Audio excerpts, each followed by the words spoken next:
तो क्या होता अगर इताची नारुतो को रेस करता। तुम लोगों ने इस टॉपिक की इतनी डिमांड कर ली कि भाई मुझे बनानी ही पड़ी है। तो भाई कहानी शुरू होती है नारुतो के 5वें बर्थडे से। आज के दिन नारुतो को ऑर्फनेज से निकाल दिया था और फिलहाल बहुत से लोग उसके पीछे पड़े थे। तभी नारुतो एक डेड एंड में पहुंच जाता है। अब नारुतो को तो लगा था कि वो गया, लेकिन तभी उसके और उन लोगों के बीच में कोई आ जाता है। इताची उन सभी लोगों के ऊपर गेंजुत्सु कास्ट करता है, जिसके बाद उन लोगों को ऑनबूज ले जाते हैं और नारुतो को इताची हिरुजन के पास लेकर के जाता है। अब इताची वहाँ से जाने वाला था, लेकिन नारुतो उसे रोक करके कहता है कि मुझसे मिलने आते रहना। अब इताची भी वहाँ से चला जाता है और हिरुजन नारुतो को उसका खुद का अपार्टमेंट दे देता है। अब 3 साल बीत जाते हैं, जिनमें इताची और उचिहा क्लैन के बीच में इतने सारे डिफरेंसेस बढ़ जाते हैं कि इताची खुद को ही उचिहा क्लैन से बाहर कर लेता है। अब नारुतो के 8वें बर्थडे पे फिर से कुछ लोग उसका पीछा कर रहे थे और इस बार भी इताची उसे बचा लेता है। अब वो नारुतो को उसके अपार्टमेंट में लेकर के आता है, जिसके दरवाजे पे ही लोगों ने नारुतो के लिए बहुत अच्छी अच्छी चीजें लिखी हुई थी। तो इताची नारुतो को अपने घर लेकर के जाता है। इताची हिरुजन से बात करता है कि कुछ तो कर उसकी कंडीशन का, और हिरुजन बोलता है कि नारुतो को अब तू अपने साथ ही रख ले, नारुतो का भी भला हो जाएगा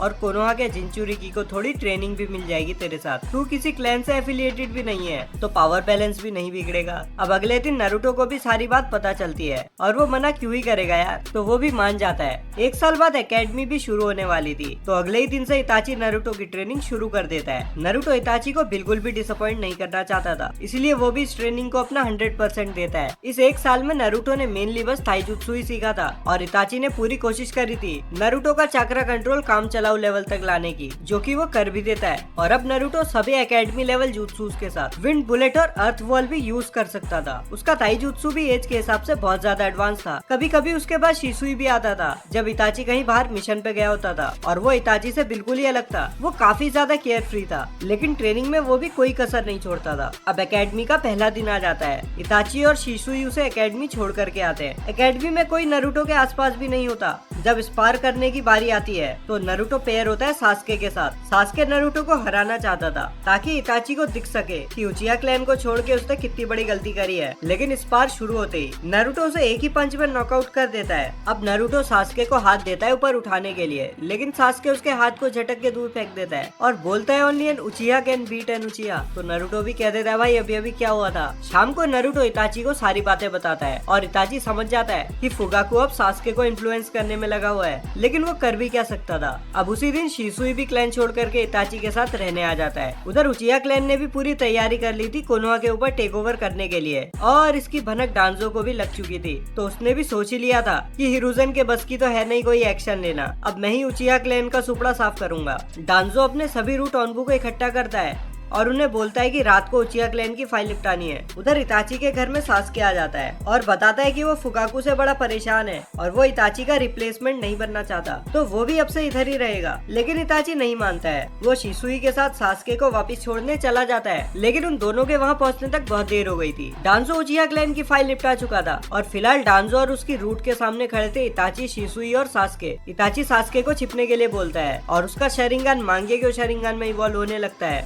अब दोनों इताची और शिसुई मन बना लेते हैं कि आज चाहे कुछ भी हो जाए डांजो यहाँ से जिंदा नहीं जा रहा। वो दोनों ही रूट फोर्सेस पर अटैक कर देते हैं, जो कि उन दोनों के सामने कहीं भी स्टैंड नहीं करते। बहुत जल्दी इताची और शिसुई ने आधे से ज्यादा रूट मेंबर्स को ठिकाने लगा दिया था, पर वो सास्के के बारे में तो भूल ही गए थे। तभी एक रूट शिनोबी सास्के की तरफ ढेर सारी कुनाएं फेंकता है। सास्के को तो लगा था कि वो गया आज, लेकिन तभी उसके सामने नारुतो आ जाता है। नारुतो एक मड वॉल यूज करता है, जो कि सारी इनकमिंग कुनाएं इसको रोक लेती है। नारुतो घर पे बोर हो रहा था, तो वो भी सबको ढूंढता हुआ यहाँ आ गया था और सास्के के ऊपर अटैक होता देख इताची सुसानो पुल ऑफ कर लेता है और देखते ही देखते वहाँ पे सिर्फ मारने के लिए डांजो रह जाता है। लेकिन वो डांजो को मारता नहीं है, हिरुजन को हैंड ओवर कर देता है और हिरुजन डांजो को ऑफिशियली मारने के ऑर्डर्स देता है। अब सास्के के मन में नारुतो के लिए जो भी एनिमोसिटी थी वो भी खत्म हो जाती है और धीरे धीरे दोनों दोस्त भी बन जाते हैं। इताची और शिसुई उन दोनों को ही ट्रेन करते रहते हैं। नारुतो दोनों में से अभी भी सुपीरियर था। नारुतो फास्ट भी ज्यादा था, ज्यादा स्ट्रॉन्ग भी था और उसकी चाक्रा कैपेसिटी भी एवरेज से बहुत ज्यादा थी। अब एकेडमी में ऐसे ही दिन बीतने लगते हैं और फाइनली कैनन की ही तरह टीम 7 फॉर्म हो जाती है। अब बेल्ट टेस्ट में दोनों नारुतो और सास्के बहुत अच्छा टीम वर्क दिखाते हैं। ककाशी तो ककाशी ही है, तो उससे बेल्ट टीम 7 नहीं ले पाती, लेकिन फिर भी उन्होंने कम से कम टीम वर्क तो दिखाया ही था। नारुतो और सास्के ने साकुरा का तो डीरेंग गेंजुत्सु में ही काम हो गया था। खैर ककाशी उन्हें पास कर देता है। अब अगले दिन से टीम 7 डीरेंग मिशंस करने लगती है और रोज मिशंस करने के बाद दोनों नारुतो और सास्के इताची या शिसुई के साथ ट्रेन करते थे। इसी ट्रेनिंग में फाइनली सास्के अपना शरिंगान भी अवेकन कर लेता है और लैंड ऑफ वेव्स वाले मिशन से पहले उसे फुली मैच्योर भी कर लेता है। नारुतो भी इताची से शैडो क्लोन सीख लेता है, नॉर्मल वाले भी और एक्सप्लोडिंग शैडो क्लोन्स भी। जितने क्लोन्स नारुतो बना सकता है। उसके हाथ में ये जुत्सु बहुत ज्यादा डेडली था। शैडो क्लोन्स का यूज करके नारुतो ट्रेन भी करता है। दोनों नारुतो और सास्के बहुत जल्दी चीजें सीख लेते थे, नारुतो शैडो क्लोन्स यूज करके और सास्के पे तो शरिंगन था ही कॉपी करने के लिए। अब एक दिन हिरोजन टीम 7 को लैंड ऑफ वेव्स वाला मिशन भी दे देता है। सबसे पहले डीमन ब्रदर्स आते हैं, जिन्हें सास्के कैनन की तरह निपटा लेता है। आगे टीम 7 का जाबुजा से भी इनकाउंटर होता है। ककाशी बहुत चौड़ में कहता है कि इसे मैं संभालता हूँ बच्चों, तुम पीछे रहना, और थोड़ी देर बाद वो वाटर प्रिजन के अंदर ट्रैप हो जाता है। अब नारुतो और सास्के अपने विंड और फायर jutsus को कंबाइन करके जाबुजा के ऊपर मारते हैं। ये jutsu इतना बड़ा होता है कि जाबुजा को तक इसे डॉज करना पड़ता है और ककाशी आजाद हो जाता है। अब कैनन की ही तरह ककाशी जाबुजा को हरा देता है और हाकू उसे बचा लेता है। अब टीम 7 टासुना के घर पहुंच जाती है, जहां वो लोग ब्रिज बनने तक रुकने वाले थे। यहाँ ककाशी साकुरा को ट्री वॉकिंग और वाटर वॉकिंग सिखाता है ताकि उसकी चाक्रा कैपेसिटी थोड़ी बढ़ जाए। अब साइड बाय साइड वो सास्के को चिदोरी और नारुतो को रसेंगान के स्टेप्स भी सिखाने शुरू कर देता है। ये दोनों ही jutsus को ब्रिज बनने से पहले मास्टर भी कर लेते हैं। अब लास्ट दिन टीम 7 ब्रिज पे ही पहुंच जाती है और तभी जाबुजा भी दोबारा से अटैक कर देता है। इस बार उसके साथ हाकू भी था, जो सीधा नारुतो और सास्के पे ही अटैक करता है और जाबुजा ककाशी पे अटैक करता है। नारुतो और सास्के आराम से हाकू के अटैक्स को डॉज कर लेते हैं और हाकू को आइस मिरर जुत्सु यूज करना पड़ता है। वो आइस मिरर के अंदर हर तरफ से बहुत तेजी से सैंडबॉन्स फेंकने लगता है, पर दोनों ही नारुतो और सास्के आराम से उसे डॉज कर लेते हैं। दोनों का ही टीम वर्क बहुत बढ़िया था। सास्के हाकू को अटैक करता है फायरबॉल जुत्सु से, जिससे हाकू डिस्ट्रैक्ट हो जाता है और नारुतो रसेंगान से खेल खत्म कर देता है। इसके बाद नारुतो जाबुजा के ऊपर टोग्नो जुत्सु भी यूज करता है और जाते जाते जाबुजा अपने साथ गाटो और उसके आदमियों को भी ले जाता है। अब टीम 7 वापस कोनोहा चली जाती है, जहां उनका गारा से इनकाउंटर होता है और उन्हें चुनिन एग्जाम्स के बारे में पता चलता है। चुनिन एग्जाम्स का पहला पार्ट बिल्कुल कैनन की तरह रहता है, हर बार की तरह, और दूसरे पार्ट में कैनन की तरह ओरोचिमारू टीम 7 पे अटैक करता है। नारुतो और सास्के दोनों एक साथ बहुत बढ़िया फाइट करते हैं, पर ओरोचिमारू फिर भी उन्हें बहुत आराम से हरा देता है। तभी थोड़ी दूरी पर ओरोचिमारू को एक क्रो दिखता है, जिसकी आइज में इताची का मांगेक्यो शरिंगान था।